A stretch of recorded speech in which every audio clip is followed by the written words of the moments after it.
Welcome back to my channel. In this video, I'll go over the structures of the spinal cord cross-section model. First of all, we can see that the spinal cord is protected by this bony structure right here, which is a vertebra.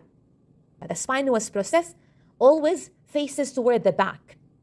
This is the body of the vertebra, which always faces anteriorly. Transverse foramen right here.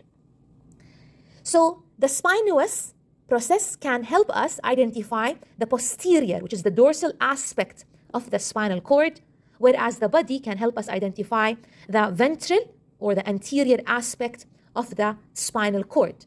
The spinal cord is also protected by three meningeal layers.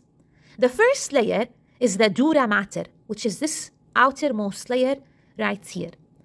The dura mater surrounds the brain and the spinal cord. The second layer right underneath it is the arachnoid mater, which is right here. The arachnoid mater right underneath it, we see a space. This space is called subarachnoid space. Sub means below, the arachnoid mater space. This space is filled with the cerebrospinal fluid, the CSF. And the third innermost meningeal layer is the pia mater. That's the pia mater. On both sides, right here, and here, we have the denticulate ligaments, which are thickenings of the pia mater. Let's move to the structures on the spinal cord. First of all, the middle part represents the gray matter, which is darker in color because it is rich in the neuronal cell bodies.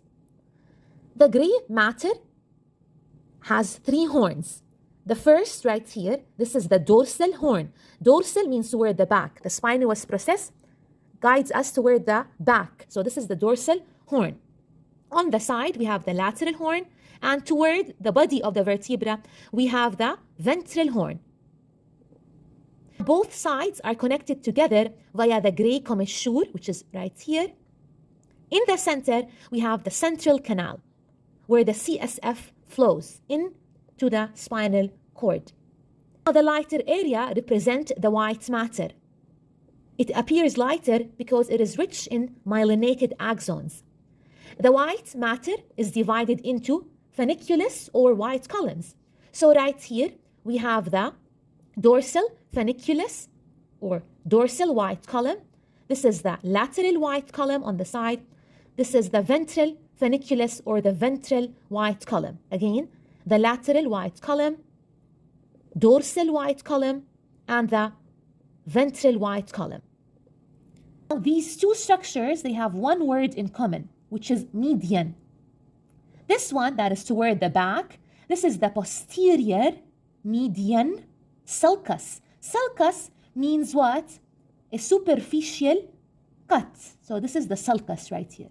Whereas this one right here is the anterior median fissure. Fissure is a deep cut. Anterior because it is toward the anterior aspect. Moving to this structure right here and here. Both are called roots. However, this is the dorsal root. Also, this is the, right here, the dorsal root, and this is the ventral root. On the dorsal root only, we have this structure right here, which is the dorsal root ganglion. This is the ventral root. Both the dorsal root and the ventral root will unite to give us this structure right here, which is the spinal nerve. The spinal nerve will then split to give us a rami. So we have three ramus. This one, which is pointing toward the back, this is the dorsal rami right here. That's the dorsal and specific ramus. This right here, facing anterior, is the ventral ramus. And right here, this is the rami communicants.